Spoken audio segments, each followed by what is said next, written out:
ਗਿਲਜ mentor ਦੇ official ਈ learning platform ਤੇ ਮੈਂ ਤੁਹਾਡਾ ਸਭ ਦਾ ਬਹੁਤ-ਬਹੁਤ ਸਵਾਗਤ ਕਰ ਰਿਹਾ ਹਾਂ। ਭਰਤੀ ਦੇ ਸੰਬੰਧ 'ਚ ਇੱਕ ਇੰਪੋਰਟੈਂਟ ਨੋਟੀਫਿਕੇਸ਼ਨ ਜਾਰੀ ਕੀਤਾ ਗਿਆ ਹੈ। ਹਾਲਾਂਕਿ ਨੋਟੀਫਿਕੇਸ਼ਨ ਵੀ ਸੰਡੇ ਵਾਲੇ ਦਿਨ ਗੱਲ ਕਰਦੇ ਹਾਂ ਤਾਂ ਇਹ ਨੋਟੀਫਿਕੇਸ਼ਨ ਅੱਜ ਤੋਂ 1.5 ਮਹੀਨੇ ਪਹਿਲੇ ਆਇਆ ਸੀਗਾ, ਪਰ ਘੱਟੋ ਘੱਟ ਵੀ ਸਾਡੇ ਵਿਭਾਗਾਂ ਦੀਆਂ ਇੰਨੀਆਂ ਖਾਮੀਆਂ ਹਨ, ਇੰਨਾ ਢਾਂਚਾ ਢਿੱਲਾ ਹੈ ਕਿ ਜਿਸ ਕਰਕੇ ਅੱਜ ਤੋਂ ਪਹਿਲਾਂ ਨਹੀਂ ਬਲਕਿ ਜਦੋਂ ਕਰੋਨਾ ਦਾ ਪੀਕ ਪੀਰੀਅਡ ਸੀ ਉਹਦੇ ਵਿੱਚ ਵੀ ਨੋਟੀਫਿकेशन जारी करवा के फॉर्म भरन की सोची है। चलो देर आई दुरुस्त आई, पूरी जानकारी थोड़े नाल साझी करांगे। दोस्तों, गिल्ज मैंटोर ने एक इंपॉर्टेंट लीग शुरू की है।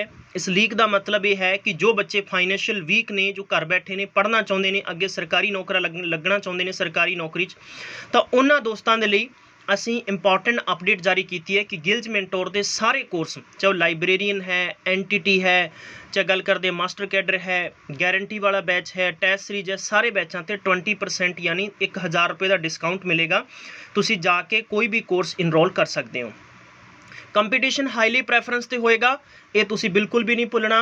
तैयारी अपनी अपनी हर जगह पर हर बच्चा बहुत धमाकेदार कर रहा है, और याद रखना कि एक बुक नूं पढ़ के पेपर क्वालीफाई नहीं हो पाएगा, बहुत मुश्किल है, क्योंकि कंपीटिशन लखां दे विच है। इस करके अपनी तैयारी नूं किसी भी तौर पर ढिला ना छड्डिओ, ये गल मैं बार बार दोहरावांगा। दोस्तों, एक इंपॉर्टेंट अपडेट ये भी है थोड़े लिए कि कल सोमवार नूं पंजाब दे लगभग 3 ਤੋਂ 4 यानी जिन्ने भी टीचर्स जो अच्छे स्तर पर पढ़ा रहे हैं, ठीक है जी, तो वो घट्टो घट्ट कल असी मिल के एक शॉर्ट कॉन्फ्रेंस कर रहे हैं कि जो सरकार ने डेडलाइन दी सी 15 अगस्त 2021 तक भी असी 50,000 सरकारी भर्तियां भर के उन्होंने ऑफर लैटर जारी करांगे। तो उन्होंने संबंध में कोशिश करांगे कि सरकार पर प्रैशर बना सकीए ताकि बहुत सारे इश्तिहार टाइम सिर आ जाए। ये पिछे कारण की है कि जिमें हुण तुहानूं पता होएगा SS बोर्ड ने 2280 पोस्टां भरनियां सी, एक्साइज इंस्पैक्टर सी, वीमन ये लगभग जिवें वार्ड जेल वार्डर की गल करते हैं तो कोई नोटिफिकेशन नहीं है, नोटिफिकेशन थोड़ी करोना होया। फिर गल करते हैं तो PPSC के नोटिफिकेशन विच ही अटके पे ने, तो सो दैट इन्हां दे थोड़ा तेजी लियाउण दे लई कोशिश करांगे। सो चलते हैं ऑफिशियल नोटिफिकेशन ते उत्थे वेखदे हां वधेरी जानकारी की है। ये नोटिफिकेशन है PSTCL का। PSTCL के रजिस्ट्रेशन हैगे आ वो 26/4 तो भरने शुरू होने, मतलब कल तो प्रोसेस शुरू है सवेरे 10 बजे तो। लास्ट डेट होएगी वो अगले महीने की 17 तरीक दी गई है। फिर उस तो बाद फीस भरन की 19 तरीक दी गई है। 19 मई तक तुसी अपना फीस भर सकते हो। सब तो पहली गल करते हैं तो असिस्टेंट इंजीनियर इलैक्ट्रीकल दियां टोटल 43 पोस्टां हैं। ये BTech या BE या BSc इलैक्ट्रीकल इंजीनियर दे विच है तो बच्चा फॉर्म भर सकता वा। गल करते हैं दूजी पोस्ट हैगी है असिस्टेंट इंजीनियर OT सिविल दे विच है, तो सिविल दे विच होनी चाहिए डिग्री इन्हां कोले। अकाउंट ऑफिसर की गल करते हैं तो इन्हां कोले CA CWA CMA होना चाहिए वा। उस तो बाद असिस्टेंट मैनेजर लगभग ये इन्होंने मंगया कि 2 साल का फुल यानी MBA डिग्री या PG डिप्लोमा तुसी कर रखा वा तो तुसी इत्थे फॉर्म भर सकते हो। Regular PSPCL PSTCL employee having 2 ਤੋਂ 3 साल का अगर एक्सपीरियंस के नाल MBA कर रखी है तो बच्चा भी फॉर्म भर सकता वा। असिस्टेंट मैनेजर की गल करते हैं फुल टाइम BTech जिन्होंने की कर रखी है तो बच्चा इत्थे फॉर्म भर सकता वा। डिविजनल DA की गल करते हैं तो फुल टाइम BCom कर रखी जिन्होंने बच्चों ने उन्होंने लिए तकरीबन 10 असामियां हैं वो इत्थे फॉर्म भर सकते हैं। जूनीयर इंजीनियर की गल करते हैं सब स्टेशन 200 असामियां ने फुल टाइम जिन्होंने 3 ਤੋਂ 4 सालों में डिप्लोमा या डिग्री इलैक्ट्रीकल या आप गल करते हैं तो इलैक्ट्रॉनिक्स इंजीनियर कर रखी है तो बच्चे इत्थे फॉर्म भर सकते हैं। नैक्सट अपने को आ जाती है जूनीयर इंजीनियर सिविल दे विच है 3 ਤੋਂ 4 साल दे विच जिन्होंने सिविल इंजीनियर रेगूलर कर रखी है वो बच्चे इत्थे फॉर्म भर सकते हैं। फिर उस तो बाद है जूनीयर इंजीनियर कम्यूनीकेशन है, कम्यूनीकेशन दे विच जिन्हां कोल डिग्री या डिप्लोमा है वो बच्चे इत्थे फॉर्म भर सकते हैं। टैलीफोन मैकेनिक की गल करते हैं तो ये इंपॉर्टेंट अपडेट है मैट्रिक अते ITI मैट्रिक अते ITI तो 2 साल तकरीबन तुहाडे कोले टैली कम्यूनीकेशन का डिप्लोमा या सर्टिफिकेट होना बहुत जरूरी है, वो बच्चे फॉर्म भर सकते हैं। LDC की गल करते हैं फुल टाइम थोड़े को बैचलर डिग्री होनी चाहिए किसी भी यूनीवर्सिटी तो की होवे। इन्होंने इंपॉर्टेंट अपडेट थोनों दे रखी है कि घट्टो घट्ट भी बच्चे को एटलीस्ट लगभग 120 मिनट आर कंप्यूटर सर्टिफिकेट होना बहुत जरूरी है। ये बच्चों को 7th पे कमीशन के आधार पर जो 7th साडा पे स्केल है माफ़ करना जरा उस बेस पर सैलरी मिलेगी। इस तो बाद गल करते हैं तो लोअर डिवीजन अकाउंटेंट है, अकाउंटेंट के लिए बच्चे को घट्टो घट्ट कमर्स की होनी बहुत जरूरी है, वो वो बच्चे फॉर्म भर सकते हैं। दरअसल इन्हों के रजिस्ट्रेशन कल तो शुरू हो रहे हैं। इंपॉर्टेंट अपडेट ये दे रखी है इन्होंने कुछ होर हिदायतां ये की ने वो आप देखते हैं। 10वीं जमात विच पंजाबी पास किया होना लाजमी है। आउट ऑफ स्टेट कैंडीडेट अगर जिसने 10वीं पास नहीं कर रखी पंजाबी दे विच घट्टो घट्ट वो बच्चा फॉर्म नहीं भर सकता। उम्र की गल करते हैं तो एलिजिबिलिटी जो उम्र रखी गई वो 1 जनवरी 2021 रखी गई है। ये AE electrical, AE OT civil accountant, assistant manager IT will be 20 तो लैके 37 साल तक है। तो जिहड़े बच्चे खास तौर पर जिमें कि DA जूनीयर इंजीनियर सबस्टेशन या engineer civil, junior engineer communication, telephone mechanical, LDSM इन्हां दी 18 तो लैके 37 साल रखी गई है। ये दोनों चीज़ों के कन्फ्यूजन नहीं होनागा कि ਜਿਹੜੇ बच्चे खास तौर पर मैक्सीमम LDSM माफ़ करना जरा LDC का फॉर्म भरनगे 18 तो लैके 37 साल तक की इन्हां दी उम्र रखी गई है। गल करते हैं SC ST के कैंडीडेट्स नूं 5 साल की उम्र च छूट मिलेगी।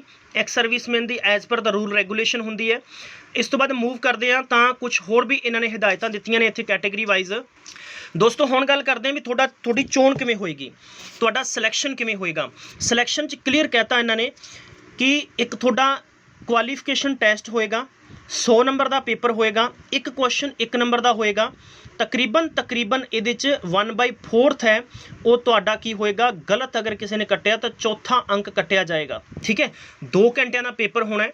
सब तो पहला गल करते हैं तो जी 55 पोस्टां हैं, पोस्ट नंबर 1 यानी असिस्टेंट इंजीनियर इलैक्ट्रीकल दे 60 नंबर का जो कि इन्हों का एजुकेशनल पेपर होएगा। तो ये एजुकेशनल मतलब है सब्जैक्टिव पेपर, जो सब्जैक्ट जो तुहाडी पेपर होएगा। मीडियम ऑफ पेपर अंग्रेजी होएगा। तो रीजनिंग न्यूमैरिकल एबिलिटी 40 नंबर की आएगी, जिहदे च 3 पोर्शन होंगे, general knowledge awareness, reasoning numerical ability तो इंग्लिश लैंग्वेज। इदां ही इंजीनियर असिस्टेंट सिविल का होएगा, अकाउंट ऑफिसर का होएगा, असिस्टेंट मैनेजर का भी सेम होएगा। असिस्टेंट मैनेजर IT है, डिविजनल अकाउंट है, उस तो अकाउंटेंट है। नैक्सट है साढ़े को junior engineer substation, junior engineer communication, junior engineer civil, फिर उसका टैलीफोन मैकेनिक, फिर इस तो बाद है लोअर डिवीजन क्लर्क। याद रखना है कि 60 हुण देखो तुसीं ये जो पेपर है ना LDSM ये अकाउंटेंट का, अकाउंट के विचों 60 क्वेश्चन प्लस तुहाडे कोल अदर जो पोर्शन होएगा 40। LD जो आप गल करते हैं LDC lower division clerk typist है ना, ये इन्होंने देखो याद रखो static current affair, general knowledge 20 question, basic computer के 10 क्वेश्चन, लॉजिकल रीजनिंग ते मैथ 25 क्वेश्चन। ठीक है, लॉजिकल रीजनिंग दे माफ़ करना 25 है, न्यूमैरिकल एप्टीट्यूड दे 25 है, मतलब कि 50 क्वेश्चन सिर्फ और सिर्फ मैथ और रीजनिंग दे होणगे। ये जो गल करते हैं तो अंग्रेजी की कोई भी इत्थे जानकारी पर्टिकुलर इन्होंने दे रखी हो, जी दे रखी 20 नंबर की। वापस तो रिपीट करते हैं, GK साडा कुल मिला के 20 नंबर का, कंप्यूटर 10 नंबर का, ये रीजनिंग 25 नंबर की, प्लस ये रीजनिंग और क्वांटिटिव एप्टीट्यूड है। नैक्सट है साढ़े को न्यूमैरिकल एप्टीट्यूड है, यदा 25 नंबर का रहेगा। अंग्रेजी साड़ी 20 नंबर की रहेगी। पेपर साडा कंप्लीटली अंग्रेजी भाषा में आएगा, इस गल नूं यकीनी बनाया जाए। ठीक है जी, पंजाबी भाषा में पेपर नहीं होएगा, सिर्फ अंग्रेजी भाषा में पेपर होएगा। पेपर है साडा, इन्होंने क्लीयरली सानू टेंटेटिव डेट दे दी है कि पेपर साडा शेड्यूल है, सानू लगभग कुछ ज़्यादा टाइम साडे कोले नहीं होएगा इस पेपर के लिए। जून और जुलाई में पेपर कंडक्ट कर लिया जाएगा। ठीक है, इन्होंने बहुत इंपॉर्टेंट अपडेट सानू साझी कर दी है ताकि किसी भी बच्चे यानी साडे पंजाब दे अलग अलग डिस्ट्रिक्ट या किते भी जो भी साडे कोले आईजोन सेंटर है उत्थे पेपर इन्होंने जून और जुलाई के कंडक्ट कर लेना है। मतलब कि पटवारी के पेपर के अगे पिछे ही पेपर साडा होएगा। सो दैट तुसी हुण PSTCL की ऑफिशियल वैबसाइट पर जाके कल तो अपना फॉर्म भरना शुरू कर देना। सो चाहवान कैंडीडेट तक कि प्लीज़ इन्फॉर्मेशन जरूर देनी है। ये नाल गल करते हैं तो जो साडी फीस होएगी, फीस हैगी है, इन्होंने कहा कि ऑल द कैटेगरी EWS को छड्ड के SC ST अदर इन्हां दी तकरीबन 1200 रुपया फीस है। ठीक है जी, SC कैटेगरी की हैगी है 480 है, मतलब कि कुल मिलाकर 566 रुपये प्लस बैंक चार्ज की फीस SC की रहेगी। PWD कैंडीडेट की 708 रुपये प्लस बैंक चार्ज है, EWS की 566 प्लस बैंक चार्ज है। सो दैट इत्थे SC ते अदर जो कैटेगरी जनरल कैटेगरी के बच्चे रहने उन्होंने 1416 पॉइंट समथिंग रहेगा फीस दी। सो दैट फिलहाल जानकारी सी थोड़े तक साझी करती है, बाकी कोई गलती हो तो माफ़ करना। मिलते हैं आप नैक्सट अपडेट के, तब तक अपना ख्याल रखो। और इस PSPCL ते PSTCL के स्पैशल बैचेस के लिए तुसी साडी ऐप पर जाके स्पैशल बैचेस ज्वाइन कर सकते हो। बहुत बहुत शुक्रिया, थैंक यू सो मच।